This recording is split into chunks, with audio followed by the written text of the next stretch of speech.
Hi, welcome. Now I am going to show you how to create a cumulative total for a list. Okay, we have the list of sales.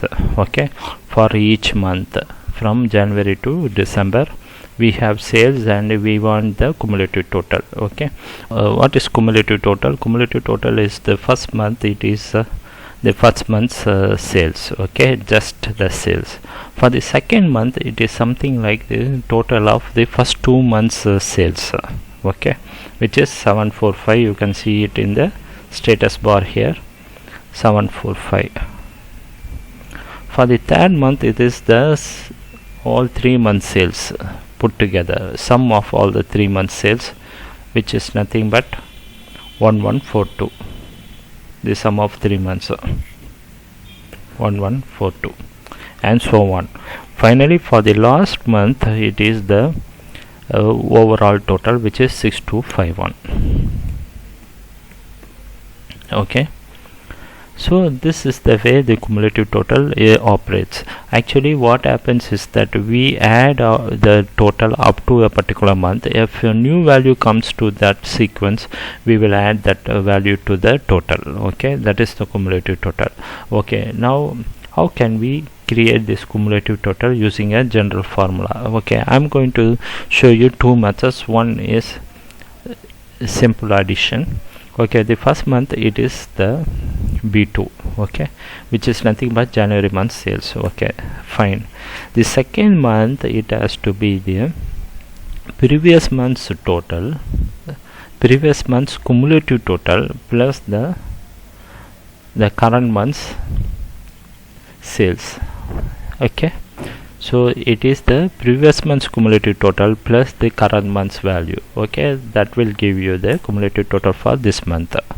Similarly, for the third month, the previous month's cumulative total, that is the cumulative total of February month, plus this month current month's value, which is March month's value, sales value, which is 397. Okay, 1142. Okay, so this formula is something like this gives for example, for this case, this month the C3 is cumulative total of the previous month, which is nothing but the 2 months total. So automatically it will sum it up from the first month to the current month. Okay, so this is the way this formula works. So this formula is more general, so you can drag it. So for the last month it is 6251, which is nothing but the full sum of all the sales. Okay, all the values. Okay, so this way you can create the cumulative total. By this method you are adding the current value with the previous month's cumulative total. Okay, and so on. Okay, so what is the next method to do the same? Okay, I'm going to use the sum function to do the same cumulative total.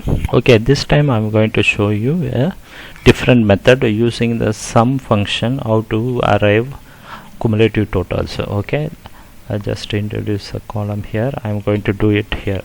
So what I'm going to do is that I'm going to sum it up the values.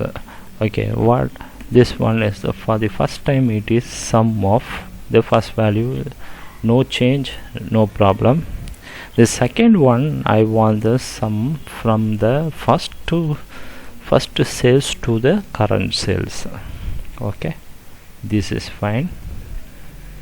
Okay, the third time we want the first sales to the current row sales.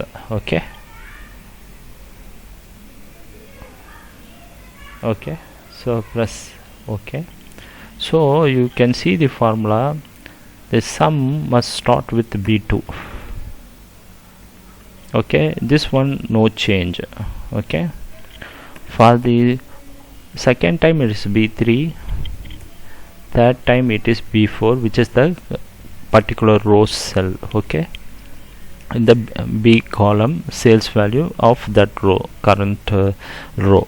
Okay, so whenever we drag this formula, the first value should not change, but the second value should change. according to that. So whenever we drag the formula, the first value should not change, b2 it must remain same, b4 must change relatively. Okay, so whenever we drag the formula, Excel assumes it's a relative value, so it will change, so no problem for b4, it will keep changing. Okay, but b2 also will change because it will become b3 next time. So this value should not change.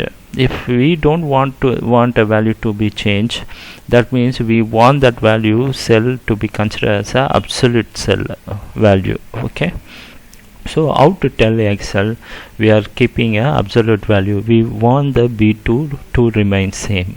Okay, that is by applying a dollar sign, dollar. Okay, this is the absolute reference. So when you introduce a dollar, when you drag the formula, that value won't be changed by Excel. You can see b2, $2 is nothing but b2, but don't change, it's a absolute value.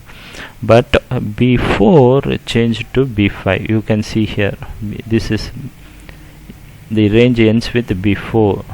Okay, now in this case it automatically ends with b5. Okay, the first starting point of sales range is not changed, but the ending point is up to that cell is changed, up to that row. Okay, so this way you can generalize the formula using the absolute reference and relative reference. Now you drag the formula, it will work fine.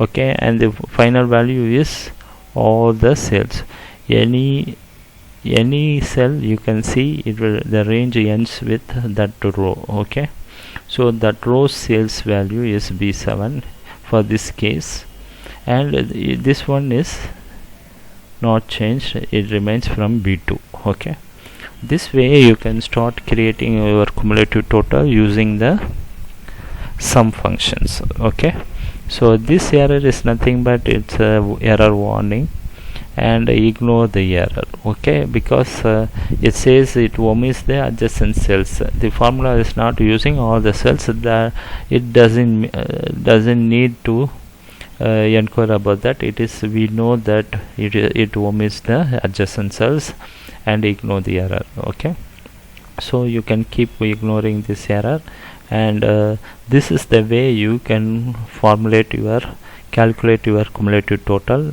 using two methods. One, just adding to the cumulative total of previous months to the and the current month's value.